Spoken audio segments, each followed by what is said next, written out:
Aprender através da dor. Eu disse há pouco tempo atrás que o sofrimento é o cimento que permite que nós nos fortaleçamos para enfrentar os enfrentamentos da vida. Eh, o porvir, né? A vida ela é como se fosse um jogo de videogame, de computador, aonde a cada fase vai se tornando mais difícil. E você somente passa de fase quando você consegue enfrentar todos os chefões da fase, né, todas as fases daquela fase, todas as todo o percurso da fase. E você só repetem as coisas na nossa vida quando a gente não passa pela fase. Eu me recordo que quando eu tinha 11 anos de idade, os meus pais se separaram.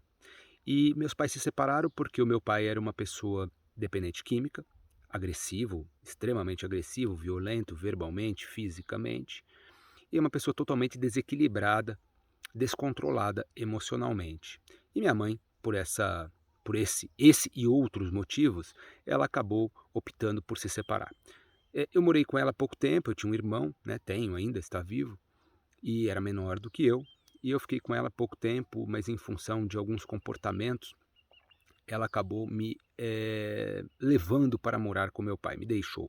Vamos dizer assim, houve uma espécie de um abandono, porque se você se separa de uma pessoa, porque você tem medo daquela pessoa, e você é uma pessoa adulta, e aí você pega o seu filho menor, né, vamos falar assim, um inimputável, e coloca ele para morar com aquela pessoa que não te servia, porque você tinha medo dela. Então, isso já denota aí uma dificuldade muito grande, né, mas tudo bem. Só que essa experiência me deu a oportunidade de me desenvolver bastante, através da dor, do sofrimento, de uma série de questões, e isso é inegável. Tanto que eu luto até hoje, e luto diuturnamente para poder compreender, entender um pouquinho como é que o ser humano ele é capaz, né, de agir, de reagir da maneira com que ele age, que ele reage frente a algumas situações. Porque nem mesmo no reino animal você vê que muitos animais, principalmente os mamíferos que poderiam ser comparados a nós mais próximos, né, e que detêm sentimento pela sua prole, pelos seus filhos, pelos seus filhotes, então esse abandono é algo que não acontece. E eu sempre tentei e venho tentando compreender, né, o que leva um ser humano a agir de uma maneira como essa. E, e venho estudando há muitos anos, então quer dizer, desde os meus 14 anos que eu tenho consciência, então já fazem 18 anos praticamente que eu venho estudando a mente humana, o comportamento do ser humano para poder entender. Não entender, talvez compreender o que leva um ser humano a agir como alguns seres humanos agem, principalmente quando a gente fala de filhos, né? Filhos, pais e filhos, essa relação tão importante. A família é a base de tudo, mas o respeito ele tem que estar acima de tudo e de todos, independentemente da idade, independentemente da classe social, independentemente da circunstância, o respeito é a base de toda e qualquer relação humana. Então, essa questão do respeito é um problema muito sério, porque as pessoas não são respeitosas, porque a sociedade ela não coloca o respeito como sendo o princípio de tudo. E o respeito é o princípio de tudo, sempre foi e sempre vai ser. As pessoas que não são respeitosas, as pessoas que não respeitam umas às outras, essas pessoas, elas são desrespeitosas. E uma pessoa desrespeitosa, na minha humilde opinião, é uma pessoa que não tem valor. Então nós temos que parar para repensar um pouquinho a nossa vida, repensar um pouquinho os nossos valores e repensar um pouquinho os nossos próprios pensamentos, porque os pensamentos se transformam em sentimentos, que se transformam em ações, que se transformam em reações. Por mais que muitas pessoas digam que mas existem sentimentos que independem do pensamento. Não, teve que passar na tua cabeça, teve que passar pelo processo de processamento da tua mente para que se transformasse em sentimento. Então existem referências dentro de nós.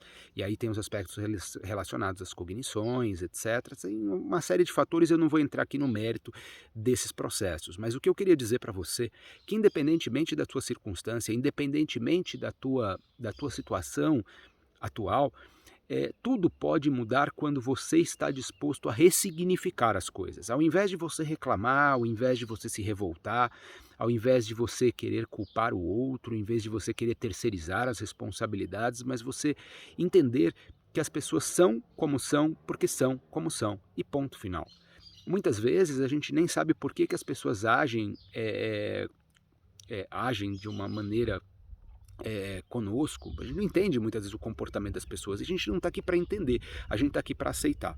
Aceitar o comportamento e, logicamente, que entender que nem, assim, existem, na minha opinião, duas espécies de problemas: os problemas que dependem de nós a solução e os problemas que independem. Quando você tem um problema com uma outra pessoa e aquela pessoa tem um problema com você não tem como resolver, porque você não sabe o que passa na cabeça dela, você não sabe quais são os sentimentos que ela alimenta e quais são as referências, a história de vida dela. Eu me lembro que há muitos anos atrás eu assisti um vídeo do Dr. Enéas Carneiro, que foi um proeminente médico brasileiro. Ele foi um dos desenvolvedores do eletrocardiograma, uma pessoa assim realmente acima da média. E ele disse que o ser humano é um universo dentro dele. Então cada um de nós, né, é único. Nós temos as nossas referências, as nossas vivências, as nossas experiências, e nós temos que entender e compreender que cada um, a boca fala daquilo que o coração está cheio, e cada um é aquilo que é, independentemente de você. Nós temos que fazer a nossa parte. Não podemos perder tempo querendo provar nada para ninguém. Nós temos que provar para nós mesmos que nós somos capazes. A vida não é uma competição sua entre os outros. É sua com você mesmo. Se você quiser uma competição saudável, que você seja melhor a cada dia que passa. Ser melhor não significa você ser melhor do que o outro. Ser melhor tem a ver com questão de valores, coisas que infelizmente não são tratadas na nossa sociedade. Por muito tempo, eu tive problemas sérios, e ainda tenho, quando eu falo assim que nós temos uma terapia que se chama terapia cognitivo-comportamental. É uma das terapias mais interessantes, na minha humilde opinião. E lá nós temos as crenças nucleares, que elas são construídas durante a primeira etapa da nossa vida. Essas crenças nucleares, elas estão relacionadas ao quê? A maneira com que a gente se enxerga baseado naquilo que a gente viveu, naquilo que a gente experienciou, naquilo que a gente experimentou, principalmente na nossa infância, na nossa adolescência, e assim sucessivamente. E a nossa vida, ela acaba girando em torno dessas crenças centrais. E as crenças centrais, elas têm fatores genéticos, têm fatores temperamentais e têm fatores ambientais. Eu acredito muito que os astros, eles declinam, né? Eles inclinam, mas eles não determinam. Então eu não acredito somente na genética, como também não acredito somente no temperamento, como também só não acredito na questão do ambiente. Eu acho que são três fatores importantes que a gente tem que levar em consideração e analisar pormenorizadamente, porém, contudo, entretanto, não somente esses três fatores. Quando a gente fala do desamor, quando a gente fala do desvalor e quando a gente fala da destemperança também, são aspectos importantes que a gente tem que levar em consideração dentro do processo. Então nós temos o desamor, o desvalor e o desamparo. Quando nós chegamos ao mundo, a primeira sociedade ao qual nós somos inseridos é a família. E nós não escolhemos, né, ainda que a doutrina espírita diga algumas coisas, etc., mas muitas vezes também ela quer somente justificar o injustificável sem bases muito sólidas. Mas independentemente de qualquer coisa, eu respeito muito todo e qualquer religião, crença religiosa ou filosofia de vida, porque o respeito é a base de tudo, mas nós temos que nos apegar à realidade real dos fatos. Então nós não escolhemos em que família nós vamos nascer. E quando nascemos, nós somos totalmente vulneráveis e vamos ser moldados de acordo com os padrões de pensamento, sentimento dos nossos pais, né, ou das pessoas mais próximas a nós. Muitas vezes nós temos as famílias disfuncionais, às vezes não tem um pai presente, etc., ou a mãe mesmo. Então nós temos que pensar também nesses aspectos. E aí, nesse processo de formação, nós recebemos, né, as orientações, que na verdade são orientações, são afeto, né, tanto afeto, eu digo que tanto o excesso quanto a falta de afeto nos afetam veementemente. Tanto o excesso quanto a falta. O equilíbrio é a coisa que nos falta. Porque se nós tivéssemos o afeto em equilíbrio, se nós tivéssemos recebido de fato, né, aquilo que necessitamos, se nós tivéssemos sido respeitados, se nós tivéssemos sido valorizados, se nós tivéssemos sido amparados, nós não teríamos tantos problemas, né, de ordem e de saúde mental. A saúde mental, ela vem entrando no mapa, né, eh, da sociedade, no sentido pleno da palavra, há não muito tempo. Ainda, infelizmente, muito se fala a respeito, né, da saúde mental com alguns preconceitos, que são conceitos criados com base em nada. Então, quer dizer, as pessoas que têm problemas emocionais, elas são frescura, é isso, é aquilo, é o outro. Porque essas pessoas, elas não levam em conta aquilo que o outro sente. Sabe por quê? Porque só sabe o que está sentindo quem está sentindo. Não tem como o outro sentir o que você sente ou o que você sentiu. Então é muito simples você falar que o problema, né, o problema do outro não existe, que o outro ele está fingindo, é meio de vida, e isso é muito, muito comum na nossa sociedade. As pessoas a cada dia que passa, elas estão mais desrespeitosas, elas não se colocam no lugar das outras. Ainda que eu acredite que existam pessoas que façam uso, né, dessa bengala dizendo dos problemas emocionais, mas via de regra, nós temos que fazer uma análise minuciosa para verificar realmente se aquela pessoa está vivendo um problema, né, emocional, se ela está realmente com problemas de ordem da saúde mental ou não. A Organização Nacional, a Organização Mundial da Saúde, que é a OMS, ela colocou, né, que a saúde mental como sendo também, né, ela está lá já discriminada, né, ou seja, já está sendo trabalhada pela Organização Mundial da Saúde, como assim, como também a saúde espiritual, que não tem a ver com os aspectos religiosos. São dois pontos importantes. Mas voltando aqui à questão das crenças e a questão da formação e a questão do afeto. Eu só quis ir um pouquinho para mostrar para vocês que a saúde mental, a saúde emocional, ela é fundamental no nosso processo de formação do caráter, de formação dos nossos valores e assim sucessivamente, e assim por diante. Então, uma das coisas mais importantes dentro do processo de formação do indivíduo é ele ter consciência de que nós somos seres biopsicossocial e espiritual. Então, não adianta somente nós trabalharmos os aspectos biológicos, não adianta só trabalharmos os aspectos psicológicos, não adianta somente nós trabalharmos os aspectos sociológicos, não adianta somente nós trabalharmos os aspectos espirituais. Nós temos que pensar que o ser humano, ele é um ser biopsicossocial espiritual. E se nós não trabalharmos todos esses aspectos, nós estaremos realmente fadados ao fracasso, ao insucesso. Mas voltando, o ponto mais importante das crenças é nós entendermos que uma crença tem a ver com acreditar. E você dá crédito para aquilo que você realmente enxerga. Então, nós somos do tamanho daquilo que nós somos capazes de entender. Por isso que eu digo que a ampliação da consciência ela é fundamental para que o ser humano consiga se libertar dos grilhões da ignorância. E os grilhões da ignorância, eles estão relacionados à falta do conhecimento. Porque o conhecimento é o cimento que preenche os alicerces da nossa consciência. E a nossa consciência, ela não é trabalhada, ela não é formada em nenhum momento. Não existem intervenções, não existem estímulos dentro do próprio processo educacional. Então, a escola, ela tem, né, o processo educacional, ele tem 4 pilares: o aprender a aprender, aprender a ser, aprender a fazer e aprender a conviver. Ele não tem um aprender a pensar, ele não tem um aprender a desaprender, que é uma das coisas mais importantes, né? É nós também sabermos quando nós temos que desaprender algo que nos foi ensinado de forma errônea, de forma errada, de forma equivocada, com motivo ou sem motivo, independentemente de qualquer coisa. Por quê? Por exemplo, vamos imaginar lá você, né, criança, e vai dizer assim: ah, mas eu não tenho memória disso. Bem, mas o teu inconsciente ele tem a memória fica registrada. Então vamos supor, nós falamos do desamor, do desvalor e falamos do desamparo.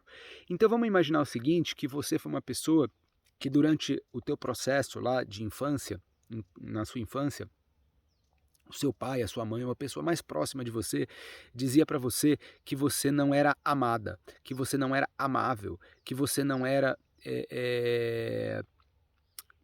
Nesse sentido, assim, ou você se sentiu rejeitado.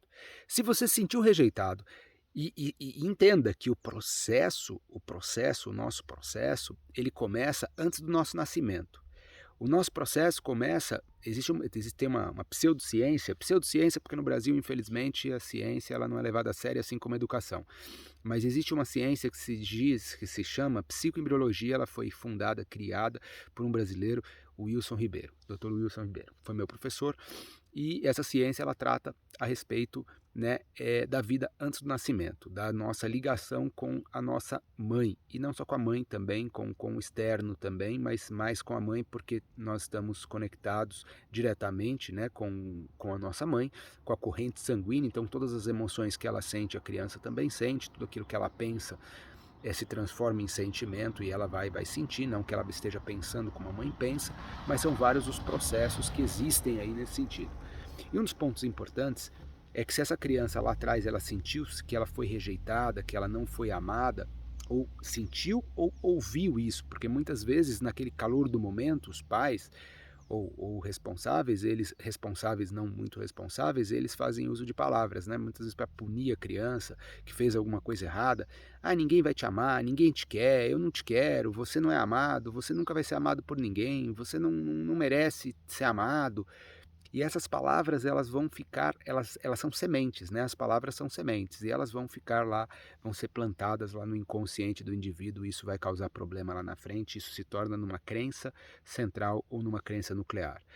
Quando a gente pensa, né, no desvalor, aonde esse indivíduo ele não consegue muitas vezes encontrar, né, o valor dele, porque ele também não foi valorizado, porque ele também não foi respeitado, e assim por diante, e o desamparo também são pontos importantes. Então, a positivação não é você somente ser positivo com a criança na fase, né, inicial, só falar coisas boas. Não, nós temos que corrigir, nós temos que disciplinar, mas nós temos que tomar muito cuidado com as palavras que nós utilizamos dentro desse processo.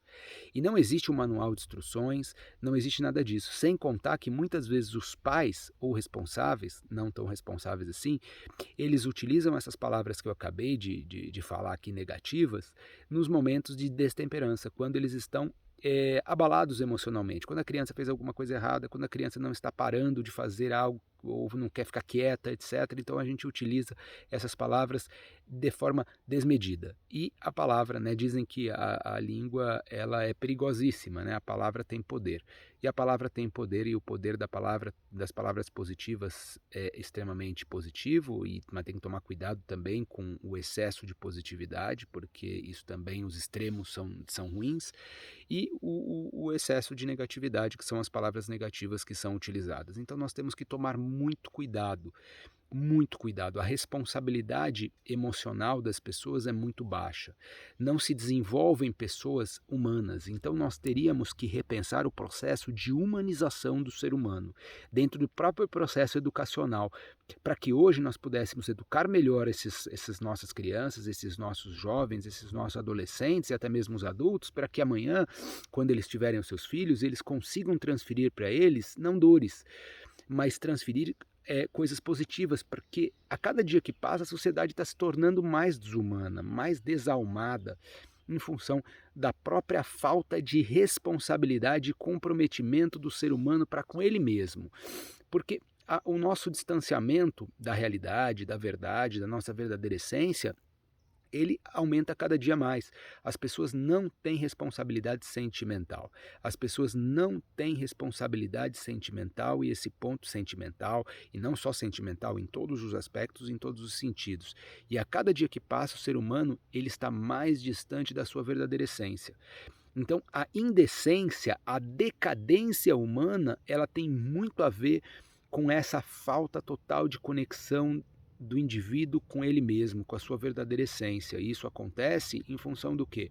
Em função da não multiplicação, da não valorização, né, dos aspectos mais importantes da vida. Então, se nós tivéssemos, e se nós utilizássemos e se pregássemos mais, né, a questão principalmente de um valor que está acima de todas as coisas, né, que é a questão mais importante, que é o respeito. Se nós respeitássemos o nosso próximo, tudo seria melhor para todos nós. E uma das coisas mais difíceis que existem, eu falo muito a respeito da desatação de nós, né? O desatar os nós que nós atamos e que ataram a nós, esse é um dos processos mais difíceis da vida do ser humano. Essa desatação de nós, né? De nós que nós atamos e que ataram a nós, através de uma série de processos. E nós precisamos repensar a humanidade, precisamos repensar as nossas vidas, precisamos repensar os nossos pensamentos, entender o porquê nós estamos pensando como nós estamos pensando, por que que nós sentimos o que nós sentimos, por que que nós agimos como nós agimos. Nós temos que pensar nisso. E lembrando que o sentimento, ele tem sempre uma memória, né? Da mesma forma que a gente tem a memória que vai lembrar palavras, que vai lembrar imagens, as conexões que são feitas é através de sensações que são sentimentos relacionados, às vezes menos profundos, às vezes mais profundos, e a gente precisa repensar tudo isso, né? Repensar tanto as coisas positivas quanto as coisas negativas e tentar de uma maneira assim muito responsável, porque o que falta na sociedade é autocomprometimento, autorresponsabilização. Nós temos condições de mudar a nós mesmos. E mudar a nós mesmos requer uma coragem muito grande. A coragem é uma das coisas. A coragem não é a ausência do medo, a coragem é a capacidade que o indivíduo tem de enfrentar tudo e todos. Então, se nós colocássemos o respeito acima de tudo e de todos, nós teríamos mais respeito para conosco. E se nós fôssemos respeitosos para conosco, nós seríamos respeitosos para com os outros. O segundo mandamento da Bíblia diz assim: amai ao próximo como a ti mesmo. Então, se nós não somos capazes de nos amar, de nos respeitar, porque o amor tem muito a ver com respeito. O amor e o respeito, eles andam juntos.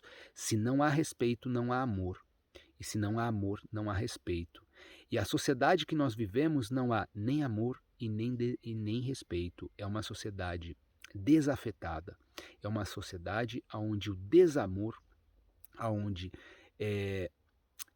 a irresponsabilidade, aonde a falta total de tudo aquilo que deveria se ter numa sociedade, não se tem. As pessoas são tão individualistas e tão egoístas que elas não pensam nem nelas mesmas. Esse é o pior, porque assim, elas têm comportamento autodestrutivo.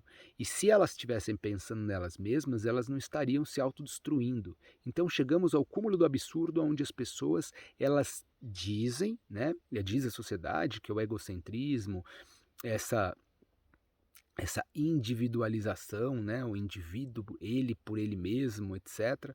Só que a gente vê o seguinte, a gente vê aquele indivíduo que ele é egoísta, ele é egocentrista, mas ele esquece dele mesmo, porque ele age de forma totalmente autodestrutiva. E aí, eu não sei que tipo de individualismo é esse, onde o indivíduo não pensa nele mesmo, né? Pensa até certo ponto, mas ele é incapaz de processar algumas questões. Então, se nós não despertarmos, eu digo que a única revolução capaz de salvar a humanidade ainda existente em nós é a revolução da nossa consciência. E essa revolução, ela depende única e exclusivamente de cada um de nós estarmos dispostos de buscar conhecimento, expandir a nossa consciência, né, buscar novas experiências, novas experimentações para que a gente possa se libertar dos grilhões da ignorância.